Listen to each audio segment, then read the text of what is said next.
자, 우리 일상생활에서 인내와 참음은 많이 요구가 됩니다. 부모와 어린 자녀 사이에서도 인내가 필요하죠. 부모가 볼 때 자녀들은 인생 경험에 비추어 공부만 해도 이 세상, 공부만 열심히 해도 이 세상 살아가기가 그렇게 쉽지 않은데 학생이 공부는 안 하고 부모가 볼 때 딴짓을 하는 것처럼 보입니다. 그래서 맨날 언제까지 그 일을 하고 공부는 언제 할 거야? 맨날 묻지요. 그러면 또 자녀들은 할 말이 많습니다.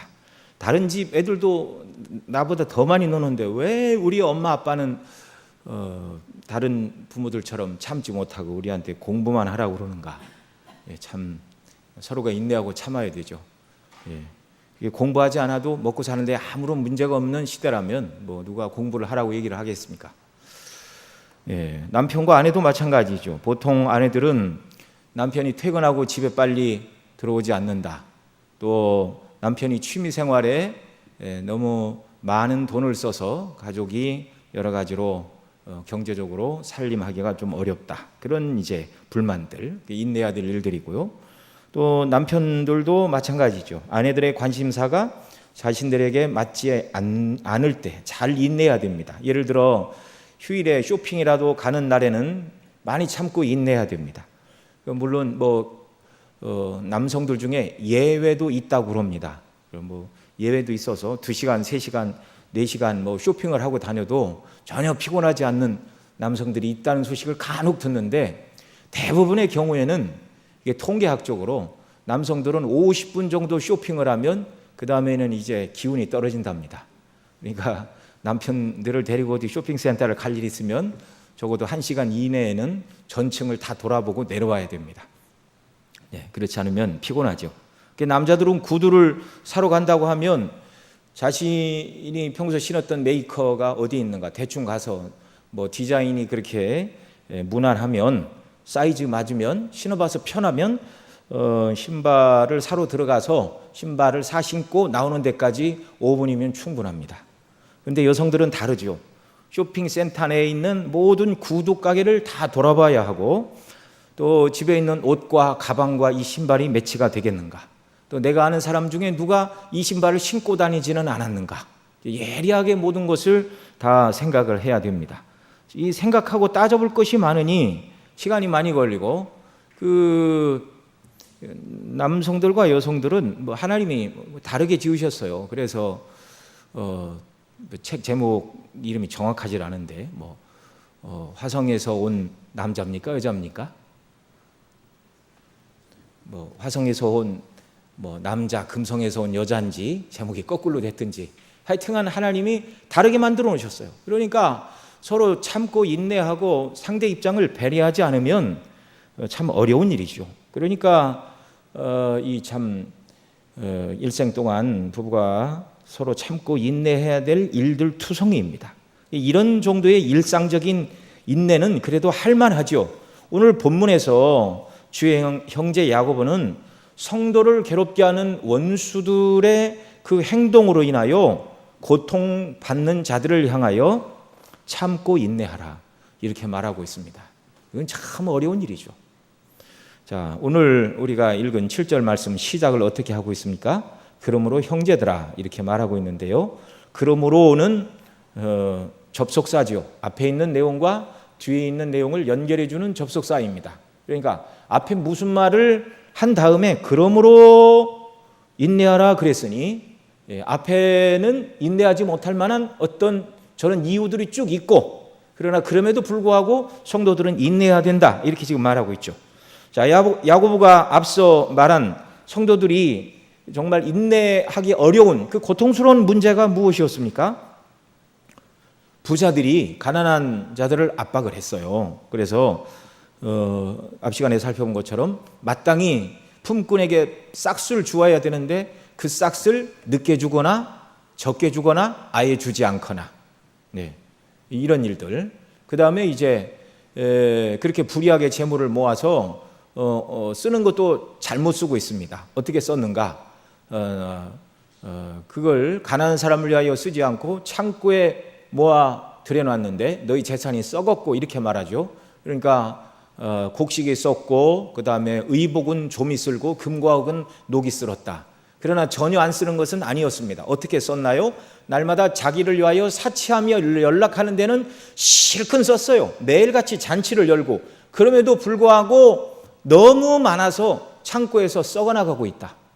이것이 세상에서는 죄라고 할 수 없다. 특히 자본주의 사회에서는 그걸 누가 죄라고 감옥에 가둘 수가 없습니다. 그러나 거룩하신 하나님은 하나님께서 모든 것을 공급하시고 사랑의 정신에 비추어 볼 때 그것은 죄다, 그렇게 말했죠. 그 다음에 7절 그러므로 말하고 있지만 6절에서는 그 억울한 일을 당한 자들이 법정에 호소를 했는데 이 부자들이 뇌물을 주고 법의 판결을 굽게 했다, 그 말씀을 드렸죠. 그래서 5장 6절에 있는 단어 중에 옳은 자를 정죄했다, 그 말이, 정죄했다는 말이 법정적인 용어라고 말씀을 드렸습니다. 그래서 또 죽였도다, 실제 사람을 죽이는 일도 있었고 사람을 낙심하여 죽기까지 낙심하도록 하는 그런 일들을 했습니다. 그러나 그는 너희에게 대항하지 아니하였느니라. 힘없는 가난한 자들은 대항하지도 못하는 이런 형편. 자, 형편이 이 정도 되면 정말 참는다는 게 힘들고 어려운 일이죠. 이런 부자들의 행포로부터 야고보는 해결책을 말하되 칼을 써서라도 내 것을 찾아라, 이렇게 말하지 않고 참고 인내하라, 이렇게 말하고 있습니다. 이 말씀을 통해서 오늘 성령께서는 저와 여러분에게 부자들 밑에서 고통당하는 문제뿐만이 아니라 인생의 모든 난제를 어떻게 이겨내야 되는가, 내가 원하고 기대하지 않았던 수많은 고통과 어려움의 문제들, 이것을 어떻게 해야 되는가, 그것에 대한 대답은 야고보가 말하고 있는 대로 주의 강림하시기까지 길이 참는 것입니다. 오늘도 세계 각국은 부의 재분배, 정의의 실현의 문제로 골머리를 앓고 있습니다. 우리나라도 경제가 이제 많이 성장을 했죠, 예전에 비하면. 그리고 경제가 성장해서 부가 많이 쌓여 있는데 부가 너무 편중되어 쌓여 있죠. 상위 20%가 가진 재산이 하위 20%에 비해서 수십 배 차이가 나는 이런 형국들. 이 부의 재분배 문제를 역대 대통령들마다 해결하겠다고 애를 썼지만 이것은 그렇게 쉽게 해결되는 문제가 아닙니다. 이 경제에 관해서 자본주의, 크게 나눠서 자본주의, 공산주의 이렇게 나눌 수가 있죠. 근데 이 자본주의 안에도 다 같은 자본주의지만 성장 위주의 정책, 그 다음에 분배 위주의 정책에 따라서 조금 의견이 다릅니다. 그러니까 우리나라는 여당과 야당이 그렇게 차이가 없는데 미국에서는 그것이 이제 분명하게 구별이 되죠. 이제 공화당은 이제 보통 보수당이라고 그러는데 친재벌 성향으로 세금을 깎아줘야 기업들이 투자를 많이 하고 경제가 좋아져야 일자리가 늘어나서 더 살기 좋아진다. 이게 소위 보수적인 공화당의 정책, 경제에 관한 정책 기조입니다. 반면에 이제 민주당은 세금을 늘려서 그 재원으로 의료 보험을 비롯한 각종 연금 혜택을 늘려야 된다. 이것이 이제 미국에 있는 이제 보수에 비해서 조금 이렇게 진보 성향의 민주당의 성향이죠. 그러나 넓게 볼 때 이 두 개는 다 이제 자본주의 원리를 대표하는 것이고요. 그다음에 이 자본주의와 반대점에 있는 게 공산주의죠. 부의 분배를 공정하게 해야 되는데 말로 해서 안 되면 힘으로라도 칼로라도 뺏어서 부자의 것을 뺏어서 가난한 자들에게 공평하게 나눠 줘야 된다. 이게 바로 공산주의 이론입니다. 오늘 본문의 내용과 비추어 볼 때 부자의 억압에 무력으로 야고보는 대항할 것이 아니라 길이 참으라, 이렇게 말하고 있는데 오늘 길이 참으라는 본문 말씀과 정반대로 역사 속에서 행한 예가 있습니다. 그것이 이제 독일에서 루터가 종교개혁을 이제 일으켜서 이제 한참 종교개혁이 이렇게 일어나서 들불처럼 번지고 있는 그때에 루터와 동시대의 독일 사제 중에 토마스 뮌처라는 사람이 나타났습니다. 그 사람이 무슨 일을 했냐면 사회 문제인 농민 운동을 일으켰습니다. 당시 사람들은 95% 이상 독일 사람들이 다 가톨릭 교인들이었는데요. 당시는 봉건 사회이기 때문에 대부분의 농지가 국왕의 소유이고 국왕이 봉건 용주들에게 이렇게 어느 땅을 하사를 합니다. 그래서 그 봉건 용주를 이제 흔히 기사라고 그러죠. 기사. 기사 한 사람이 받은 땅을 장원이라고 그러고, 그 기사 한 사람이 받은 땅 안에 교회 하나가 있습니다. 그걸 일교구라고 그러는 거예요. 그런데 당시 누가 보더라도 농민들은 그 영주에게 땅을 받아서, 봉건 영주에게 땅을 받아서 농사를 열심히 짓고 소출의 일부만 자신이 갖고 대부분은 이제 영주가 다 거두어가는 소작 농들이죠. 뭐 농민 이렇게 말해도 되고 농노라고 부르기도 합니다. 농사 짓는 노예들이다, 그런 말이죠. 자, 그런데 이 농사를 지으면 영주가 가져가는 것이 너무 많아 항상 농사 짓는 일반 백성들은 배가 고팠습니다. 그들 입장에서는 불만이 한두 가지가 아니죠. 결국 이 불만의 선봉에 선 사람이 제세례파 신부인 토마스 뮌처입니다. 그래서 여러 영주들과 대치를 하고 전쟁이 일어나 수많은 사람이 죽어나갔습니다. 그때 이 토마스 뮌처가 루터에게 자신을 지지해주고 합류해달라고 요청을 했습니다. 뭐 역사에 가정이라는 것은 없지만 만일 루터가 그 농민운동하는 사람들과 토마스 뮌처와 손을 잡았다면 농민운동이 성공했을지도 모르고, 또 루터의 종교 개혁도 뭐 칼을 통한 개혁이죠. 상당히 빠른 속도로 진행되었을 수도 있었을 것입니다. 그러나 루터는 그런 칼을 통한, 혁명을 통한 사회 제도의 변화가 성경적이라고 생각하지 않았습니다. 오늘 본문 말씀도 부조리한 사회를 힘으로 변화시키라고 말씀하고 있지 않습니다. 물론 기독교인이 다수가 된 사회에서는 믿음의 사람들이 법을 새롭게 잘 만드는 일을 통하여 모든 것을 바꿔야 됩니다. 그것이 대표적으로 영국의 명예혁명이죠. 피를 흘리지 않고 복음의 영광이 충만하게 되니까 피를 흘리지 않고 혁명이 일어났습니다. 그래서 명예혁명 이렇게 얘기를 하죠. 반대로 프랑스는 피를 흘리는 대혁명이 일어나 너무나 큰 고통을 겪어야 했습니다. 자, 소수의 신자들로서 세상을 믿음으로 바꾸는 것이 불가능할 때의 자세가 무엇인가? 기도하며 참는 것입니다. 이것이 오늘 본문이 가르치는 바이죠. 세상 사람들이 물질과 권력과 힘으로 핍박하고 성도들이 원치 않는 상황에 직면하여 고통을 당하고 힘들어 낙심할 처지에 있는 그리스도인들을 향하여 오늘 본문에서 주의 형제 야고보가 이들에게 편지를 했지만 오늘 성령께서는 이 말씀을 통하여 우리에게 권면하십니다. 뭐라고요? 주의 강림에 하시기까지 길이 참으라. 8절에서도 말합니다. 너희도 길이 참고 마음을 굳게 하라. 10절에서는 선지자들로 고난과 오래 참음의 본을 삼으라. 11절 욥의 인날을 말하면서 인내하는 자는 복되다, 이렇게 말하고 있습니다. 이 야고보서의 여러 주제를 담고 있지만 가장 중요한 주제 중에 하나가 바로 인내입니다. 그래서 이미 1장을 시작하면서 뭐라고 그랬죠? 내 형제들아, 너희가 여러 가지 시험을 만나거든 온전히 기쁘게 여기라. 이는 너희 믿음의 시련이 인내를 만들어내는 줄 알미니라. 인내를 온전히 이루라. 이는 너희로 온전하고 구비하여 조금도 부족함이 없게 하려 함이라. 이렇게 말씀하고 있습니다. 고난과 시련에 직면한 성도들을 향하여 인내가 필요하다. 왜요? 인내가 고난의 때의 그리스도인의 덕목이고 인내를 통하여 성도들이 온전해지기 때문이다. 이 말씀을 믿음으로 받으시기 바랍니다. 오늘 본문에서는 인내를 말하면서 왜 인내해야 되는가? 주의 강림과 관련하여 설명하고 있습니다. 7절에서 주의 강림하시기까지 참으라. 8절에서 주의 강림이 가까우니라. 9절에서 심판자가 문 밖에서 계시느니라. 이 심판자는 누구죠? 강림하신 주님입니다. 거듭해서 3번씩 주님의 재림에 대하여 강조하면서 인내를 말하고 있습니다.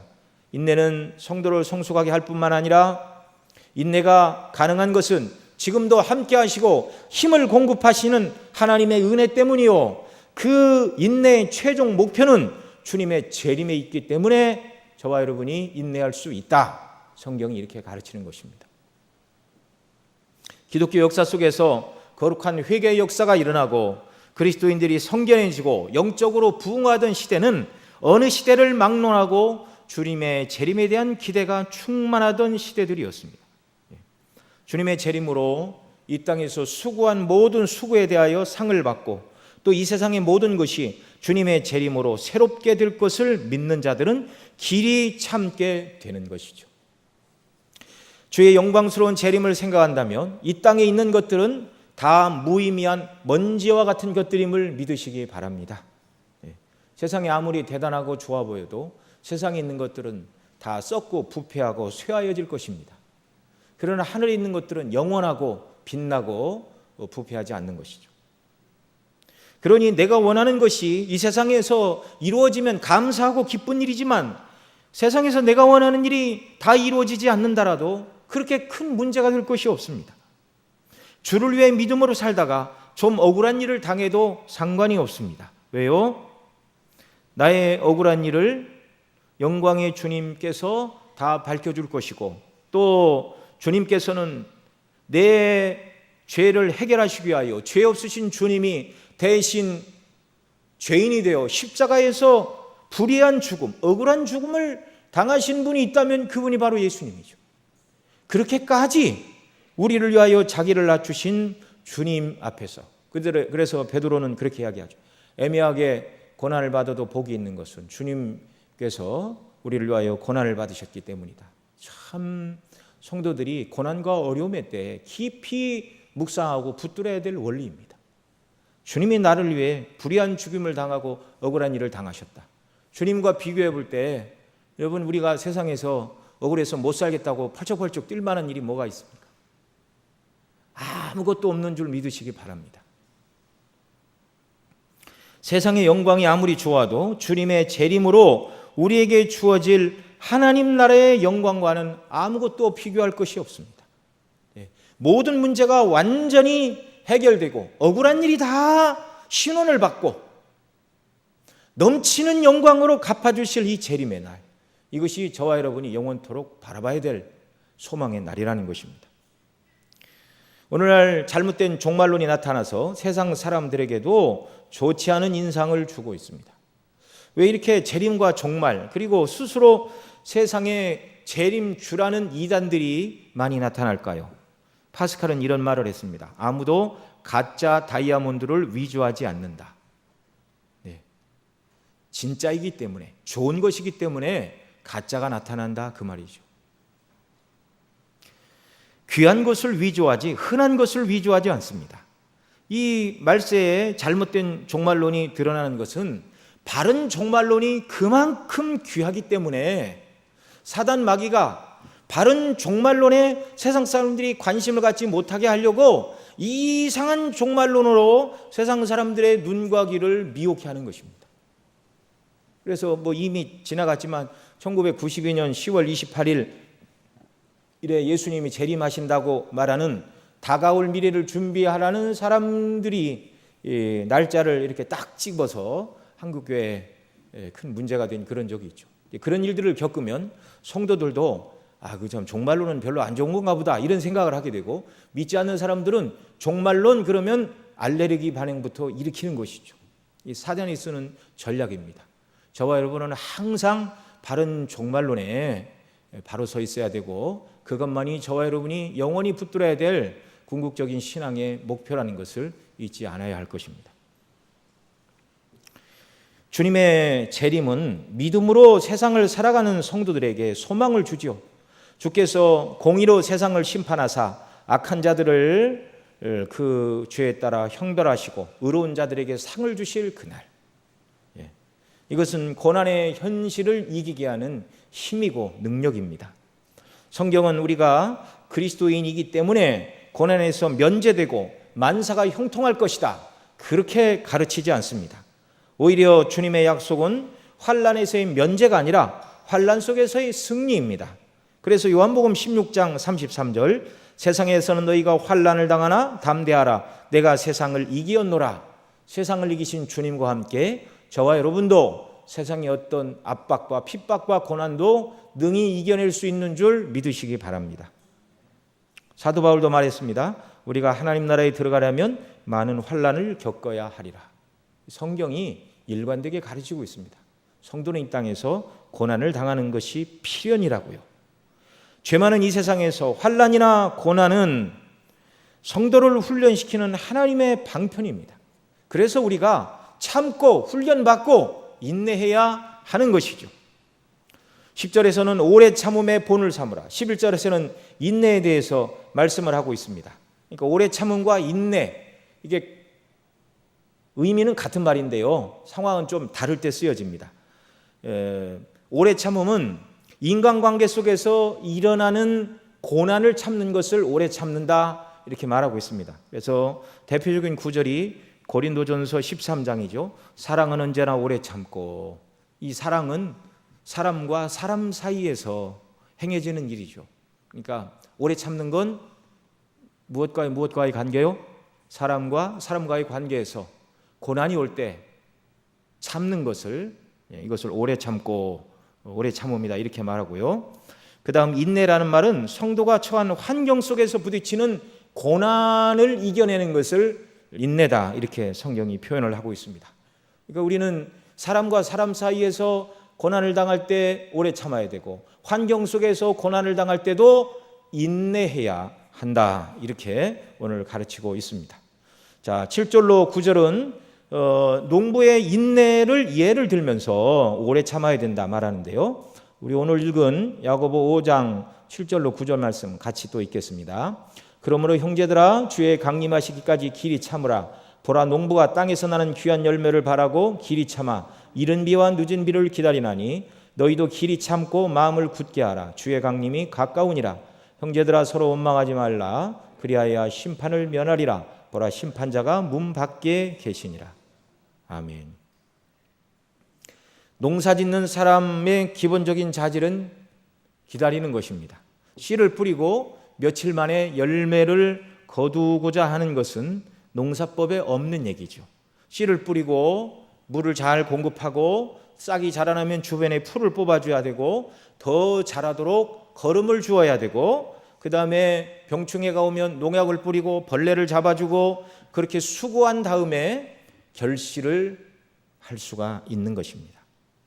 그래서 여기 말하고 있죠. 보라, 농부가 땅에서 나는 귀한 열매를 바라고 길이 참아 이른 비와 늦은 비를 기다리나니, 이렇게 말합니다. 비가 내리지 않으면 농사 질 수 없죠. 가을에 파종하는 이스라엘 땅에 10월 말 11월 초에 내리는 비를 이른 비라고 합니다. 그 땅으로 말미암아, 그 비로 말미암아 땅이 촉촉히 적셔지고 물기가 있을 때 땅을 파고 곡식을 뿌립니다.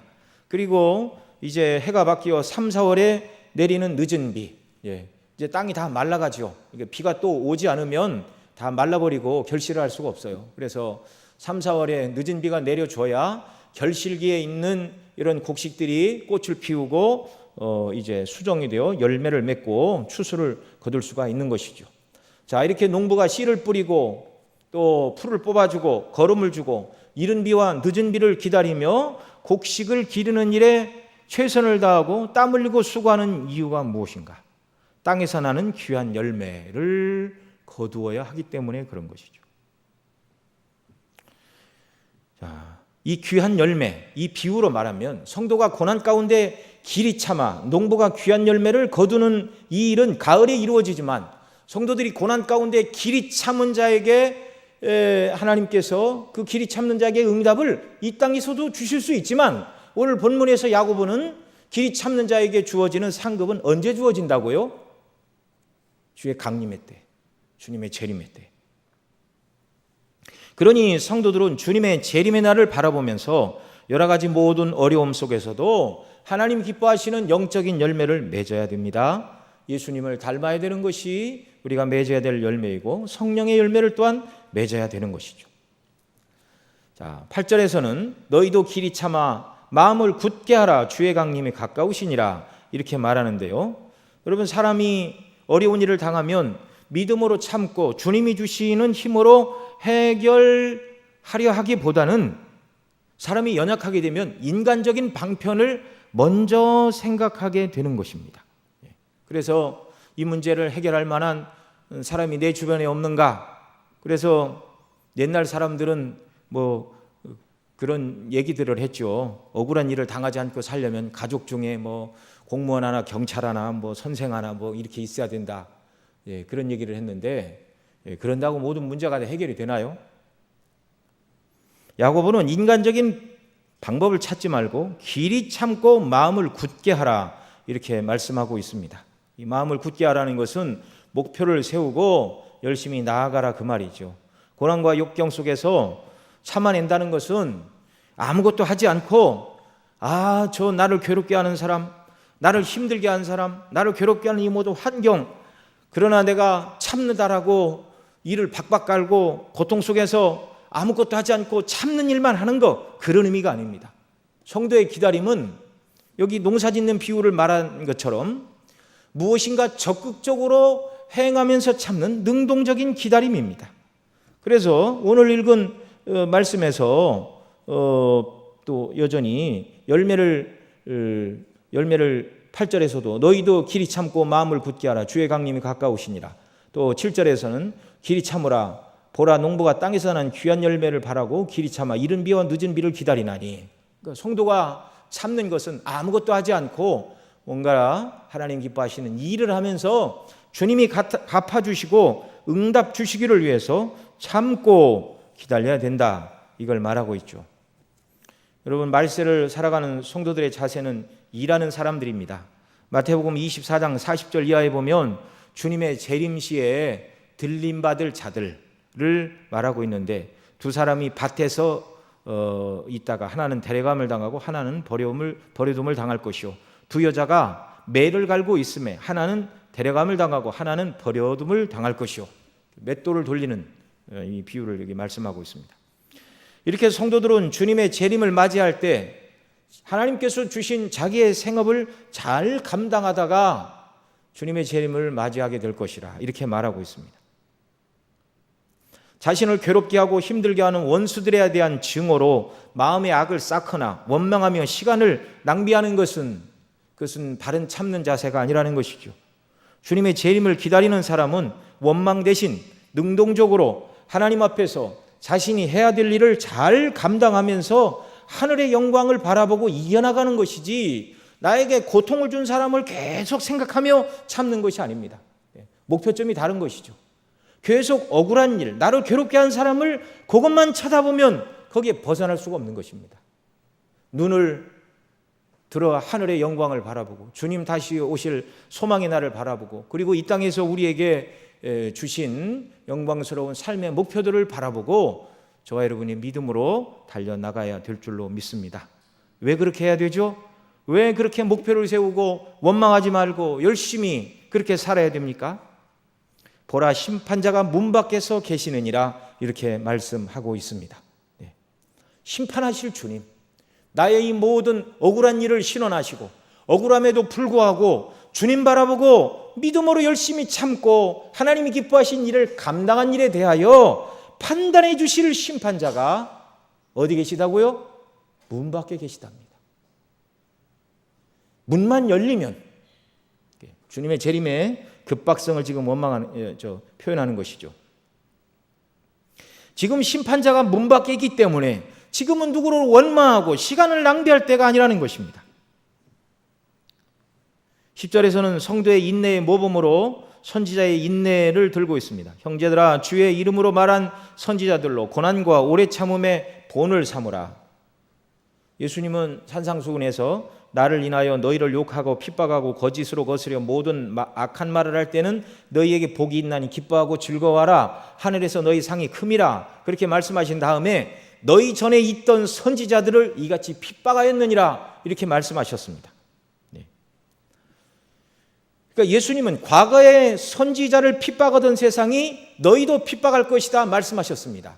그러니까 예수님 이전에도 바른 믿음으로 살려고 한 사람들은 핍박을 받았고, 또 예수님은 핍박을 받아 십자가에 못 박아 죽기까지 하셨고, 그 주님이 그런 세상이 나를 믿는 너희를 여전히 핍박할 것이다, 세상이 너희를 핍박하지 않을 것이라는 기대는 하지 말라, 이렇게 말씀하셨습니다. 그러니 경건하게 살고자 하는 성도들은 불경건한 세상으로부터 핍박을 받게 되는 것입니다. 여러분 이걸 우리가 잘 붙들어야 됩니다. 제가 중학생 때 주일날 교회 가서 은혜 받으면 내가 학교 가서 애들아가 안 싸워야지, 욕도 하지 말아야 되지, 그렇게 굳은 결심을 하고 가면 꼭 긁는 애들이 있어요. 키도 크고 등치도 좋고 싸움도 잘하는 애가 그러면 싸워봐야 내가 지니까 참아야지 그러는데, 꼭 키도 작고 싸우면 내가 이길 만한 애들이 와서 긁습니다. 그때 누군가가 저한테 중학생, 초등학생이었을 때 저에게 경건하게 살고자 하는 자는 세상에서 핍박을 당할 수밖에 없다, 그럼에도 참아야 된다라고 저 선생님 중에 누가 미리 얘기를 해줬으면 이게 주님 말씀이 그렇구나, 그걸 더 알았을 텐데. 저는 주일날 은혜 받고 월요일날 학교 가기가 싫었습니다. 좀 믿음으로 바로 살고 싶은데, 경건하게 살고 싶은데, 학교만 가면, 흔히 오늘날 우리 표현으로 주일날은 너무 좋은데 월요일 직장만 가면 나를 괴롭히고 힘들게 하는 사람들, 여러분 주변에는 없죠? 많습니다. 어디 가나. 경건하게 살고자 하는 자는 핍박을 면할 길이 없습니다. 그럴 때도 역시 주님이 주신 은혜로 참아야 되는 게 성도이죠. 이것이 의인이 당하는 고난입니다. 잘못이 없음에도 불구하고 고난을 당하는 것. 선지자들이 그랬습니다. 너희 전에 선지자들이 이같이 핍박 받았다 말씀했는데, 엘리야는 아합에게 고난을 받았고 예레미야도 우물에 던져졌습니다. 오래 참은 후에 하나님께서 건져주시는 경우도 있고 순교를 통하여 하나님께 영광을 돌리게도 하셨습니다. 그러면 고난 가운데 순교당하면 그러면 그것은 실패인가요? 영광의 나라에 하나님이 불러들이신 영광의 승리인 줄 믿으시기 바랍니다. 그 다음 11절 같이 읽습니다. 보라, 인내하는 자를 우리가 복되다 하나니 너희가 욥의 인내를 들었고 주께서 주신 결말을 보았거니와 주는 가장 자비하시고 긍휼히 여기는 자시니라. 아멘. 욥은 까닭모를 처음에는 자신이 왜 고난을 당하는지 이유를 알지 못했습니다. 그런데 그 이유는 이제 1장에 보면 하늘에 하나님의 궁정에서 그 이유가 밝혀지죠. 하나님과 사단과의 대화를 통해서. 그런데 그것을 욥은 알 리가 없죠. 하늘의 궁정에서 벌어지는 일을 어떻게 알겠습니까? 그런데 그의 친구들은 찾아와서 너의 죄 때문에 네가 이렇게 하나님으로부터 고난과 징계를 당한다. 아니 땐 굴뚝에 연기가 나겠느냐? 남들은 모르는 너의 죄가 원인이다. 욥은 억울하기가 짝이 없었습니다.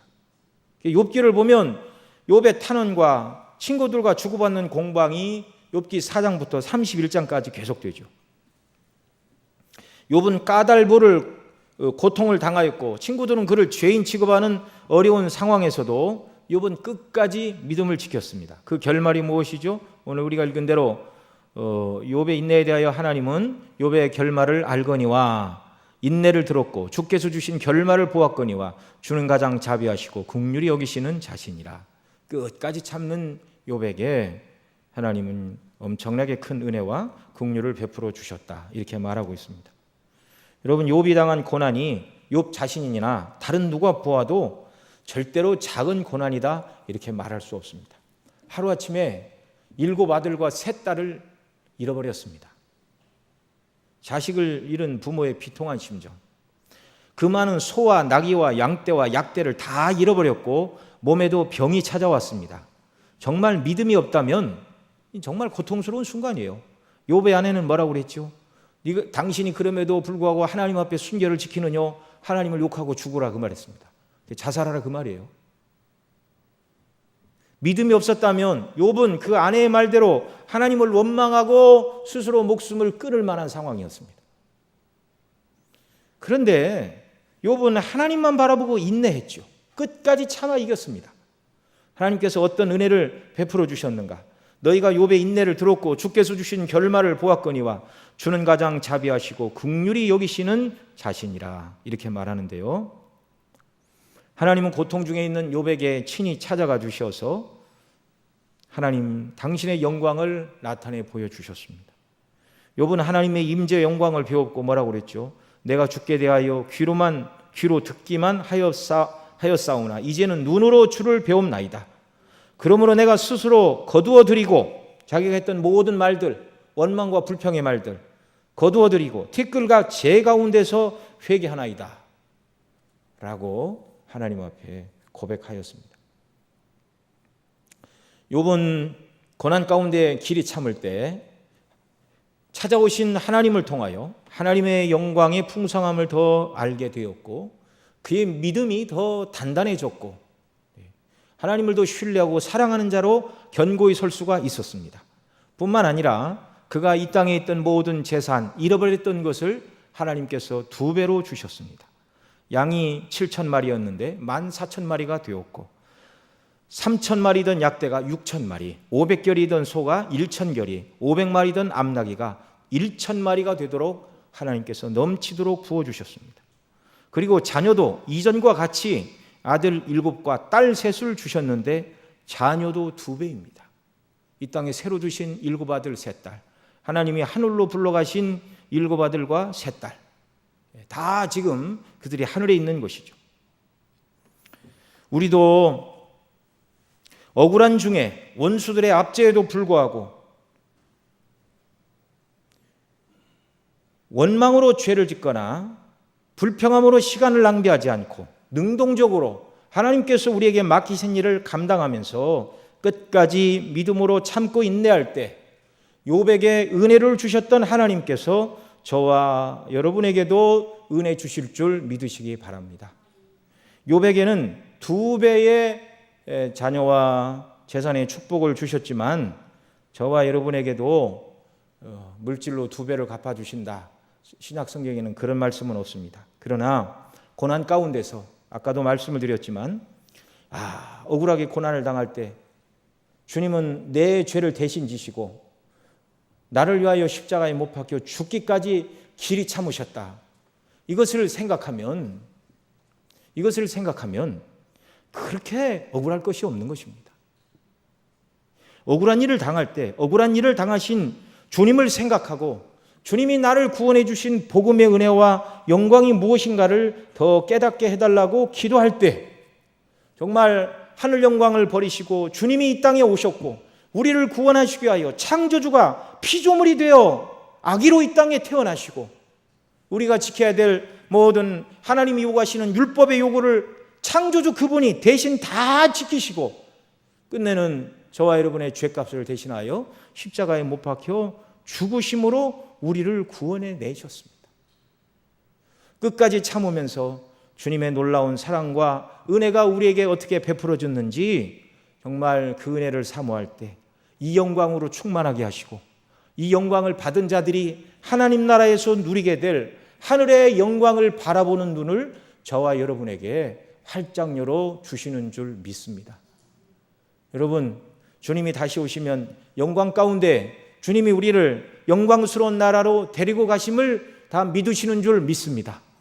그것이 우리에게 장차 일어날 현실의 문제, 때가 언제인지는 모르지만 반드시 말 그 현실을 바라보게 될 때 여러분 잠시 가는 세상에서 억울한 일을 당한다고 그렇게 애통할 일이 없는 것이죠.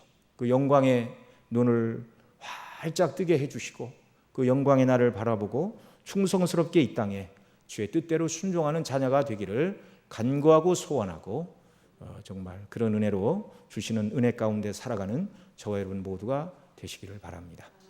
기도하겠습니다. 하나님 아버지, 고난과 고통 가운데 있는 자들에게 오늘 하나님의 말씀은 길이 참으라 말씀하십니다. 심판자가 문 앞에 있다. 하나님 나라의 영광을 바라보고 참는 자에게 하나님께서 욥에게 주셨던 결말보다 더 큰 자비와 긍휼로 베풀어 주신다는 이 약속의 말씀을 붙들고 믿음으로 이 땅을 살아가는 저희들 되게 하여 주옵소서. 억울한 일을 당할 때마다 우리 위하여 불의한 고난을 당하시고 죽임을 당하신 그리스도의 대속의 은혜와 사랑을 더 깊이 생각하도록 인도해 주시기를 원하옵고 눈에 보이는 세상이 아무리 좋아도 하나님 나라의 영광과 비교할 수 없다는 걸 더 깊이 깨닫게 해 주시어서 그 나라의 영광을 바라보고 충성을 다하는 삶이 되도록 은혜 더하여 주옵소서. 우리 구주 예수님의 이름으로 기도드리옵나이다.